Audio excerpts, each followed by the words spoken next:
24वां अध्याय इंद्रिय यज्ञ निवारण।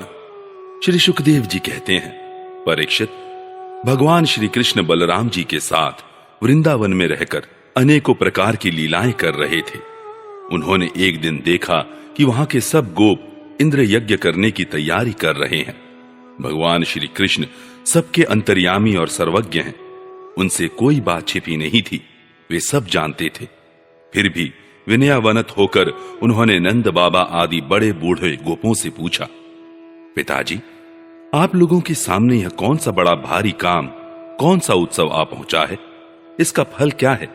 किस उद्देश्य से कौन लोग किन साधनों के द्वारा यह यज्ञ किया करते हैं? पिताजी, आप मुझे यह अवश्य बतलाइए। आप मेरे पिता हैं और मैं आपका पुत्र। ये बातें सुनने के लिए मुझे बड़ी उत्कंठा भी है। पिताजी, जो संत पुरुष सबको अपनी आत्मा मानते हैं, जिनकी दृष्टि में अपने और पराये का भेद नहीं है, जिनका न कोई मित्र है, न शत्रु और न उदासीन, उनके पास छिपाने की तो कोई बात होती ही नहीं। परंतु यदि ऐसी स्थिति न हो तो रहस्य की बात शत्रु की भांति उदासीन से भी नहीं कहनी चाहिए।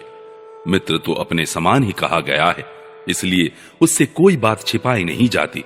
यह संसारी मनुष्य समझे बेसमझे अनेकों प्रकार के कर्मों का अनुष्ठान करता है। उनमें से समझ बूझकर करने वाले पुरुषों के कर्म जैसे सफल होते हैं, वैसे बेसमझे के नहीं। अतः इस समय आप लोग जो क्रिया योग करने जा रहे हैं, वह सुहृदों के साथ विचारित शास्त्र सम्मत है अथवा लौकिक ही है, यह सब जानना चाहता हूं। आप कृपा करके स्पष्ट रूप से बतलाइए। नंद बाबा ने कहा, बेटा, भगवान इंद्र वर्षा करने वाले मेघों के स्वामी हैं। ये मेघ उन्हीं के अपने रूप हैं। वे समस्त प्राणियों को तृप्त करने वाला एवं जीवन दान करने वाला जल बरसाते हैं। मेरे प्यारे पुत्र, हम और दूसरे लोग भी उन्हीं मेघपति भगवान इंद्र की यज्ञों के द्वारा पूजा किया करते हैं। जिन सामग्रियों से यज्ञ होता है, वे भी उनके बरसाए हुए शक्तिशाली जल से ही उत्पन्न होती है। उनका यज्ञ करने के बाद जो कुछ बच रहता है, उसी अन्न से हम सब मनुष्य अर्थ, धर्म और काम रूप त्रिवर्ग की सिद्धि के लिए अपना जीवन निर्वाह करते हैं। मनुष्यों के खेती आदि प्रयत्नों के फल देने वाले इंद्र ही हैं। यह धर्म हमारी कुल परंपरा से चला आया है। जो मनुष्य काम, लोभ, भय अथवा द्वेषवश ऐसे परंपरागत धर्म को छोड़ देता है, उसका कभी मंगल नहीं होता। श्री सुखदेव जी कहते हैं, परीक्षित, ब्रह्मा, शंकर आदि के भी शासन करने वाले केशव भगवान ने नंद बाबा और दूसरे व्रजवासियों की बात सुनकर इंद्र को क्रोध दिलाने के लिए अपने पिता नंद बाबा से कहा। श्री भगवान ने कहा, पिताजी, प्राणी अपने कर्म के अनुसार ही पैदा होता और कर्म से ही मर जाता है। उसे उसके कर्म के अनुसार ही सुख दुख, भय और मंगल के निमित्तों की प्राप्ति होती है। यदि कर्मों को ही सब कुछ न मानकर उनसे भिन्न जीवों के कर्म का फल देने वाला ईश्वर माना भी जाए, तो वह कर्म करने वालों को ही उनके कर्म के अनुसार फल दे सकता है। कर्म न करने वालों पर उसकी प्रभुता नहीं चल सकती। जब सभी प्राणी अपने अपने कर्मों का ही फल भोग रहे हैं, तब हमें इंद्र की क्या आवश्यकता है? पिताजी, जब वे पूर्व संस्कार के अनुसार प्राप्त होने वाले मनुष्यों के कर्म फल को बदल ही नहीं सकते, तब उनसे प्रयोजन? मनुष्य अपने स्वभाव के अधीन है, वह उसी का अनुसरण करता है। यहां तक कि देवता, असुर, मनुष्य आदि को लिए हुए यह सारा जगत स्वभाव में ही स्थित है। जीव अपने कर्मों के अनुसार उत्तम और अधम शरीरों को ग्रहण करता और छोड़ता रहता है। अपने कर्मों के अनुसार ही यह शत्रु है, यह मित्र है, यह उदासीन है, ऐसा व्यवहार करता है। कहां तक कहूं, कर्म ही गुरु है और कर्म ही ईश्वर। इसलिए पिताजी, मनुष्य को चाहिए कि पूर्व संस्कारों के अनुसार अपने वर्ण तथा आश्रम के अनुकूल धर्मों का पालन करता हुआ कर्म का ही आदर करे। जिसके द्वारा मनुष्य की जीविका सुगमता से चलती है, वही उसका इष्ट देव होता है। जैसे अपने विवाहित पति को छोड़कर जार पति का सेवन करने वाली व्यभिचारिणी स्त्री कभी शांति लाभ नहीं करती, वैसे ही जो मनुष्य अपनी आजीविका चलाने वाले एक देवता को छोड़कर किसी दूसरे की उपासना करते हैं, उससे उन्हें कभी सुख नहीं मिलता।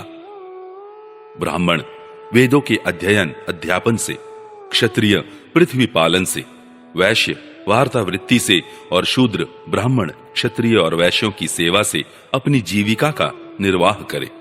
वैश्यों की वार्तावृत्ति 4 प्रकार की है: कृषि, वाणिज्य, गोरक्षा और ब्याज लेना। हम लोग उन चारों में से एक केवल गोपालन ही सदा से करते आए हैं। पिताजी, इस संसार की स्थिति, उत्पत्ति और अंत के कारण क्रमशः सत्वगुण, रजोगुण और तमोगुण है। यह विविध प्रकार का संपूर्ण जगत स्त्री पुरुष के संयोग से रजोगुण के द्वारा उत्पन्न होता है। उसी रजोगुण की प्रेरणा से मेघगण सब कहीं जल बरसाते हैं। उसी से अन्न और अन्न से ही सब जीवों की जीविका चलती है। इसमें भला इंद्र का क्या लेना देना है? वह भला क्या कर सकता है? पिताजी, न तो हमारे पास किसी देश का राज्य है और न तो बड़े बड़े नगर ही हमारे अधीन है। हमारे पास गांव या घर भी नहीं है। हम तो सदा के वनवासी हैं। वन और पहाड़ ही हमारे घर हैं। इसलिए हम लोग गौओं, ब्राह्मणों और गिरिराज का यजन करने की तैयारी करें। इंद्र यज्ञ के लिए जो सामग्रियां इकट्ठी की गई हैं, उन्हीं से इस यज्ञ का अनुष्ठान होने दे। अनेकों प्रकार के पकवान, खीर, हलवा, पुआ, पूरी आदि से लेकर मूंग की दाल तक बनाए जाएं। व्रज का सारा दूध एकत्र कर लिया जाए। वेदवादी ब्राह्मणों के द्वारा भलीभांति हवन करवाया जाए तथा उन्हें अनेकों प्रकार के अन्न, गौएं और दक्षिणाएं दी जाए। और भी चांडाल, पतित तथा कुत्तों तक को यथा योग्य वस्तुएं देकर गायों को चारा दिया जाए और फिर गिरिराज को भोग लगाया जाए। इसके बाद खूब प्रसाद खा पीकर सुंदर सुंदर वस्त्र पहनकर गहनों से सज सजा लिया जाए और चंदन लगाकर गौ, ब्राह्मण, अग्नि तथा गिरिराज गोवर्धन की प्रदक्षिणा की जाए। पिताजी, मेरी तो ऐसी ही सम्मति है। यदि आप लोगों को रुचे तो ऐसा ही कीजिए। ऐसा यज्ञ गौ, ब्राह्मण और गिरिराज को तो प्रिय होगा ही, मुझे भी बहुत प्रिय है। श्री सुखदेव जी कहते हैं, परीक्षित, कालात्मा भगवान की इच्छा थी कि इंद्र का घमंड चूर चूर कर दे। नंद बाबा आदि गोपों ने उनकी बात सुनकर बड़ी प्रसन्नता से स्वीकार कर ली। भगवान श्री कृष्ण ने जिस प्रकार का यज्ञ करने को कहा था, वैसा ही यज्ञ उन्होंने प्रारंभ किया। पहले ब्राह्मणों से स्वस्ति वाचन कराकर उसी सामग्री से गिरिराज और ब्राह्मणों को सादर भेंटें दी तथा गौओं को हरी हरी घास खिलाई। इसके बाद नंद बाबा आदि गोपों ने गौओं को आगे करके गिरिराज की प्रदक्षिणा की।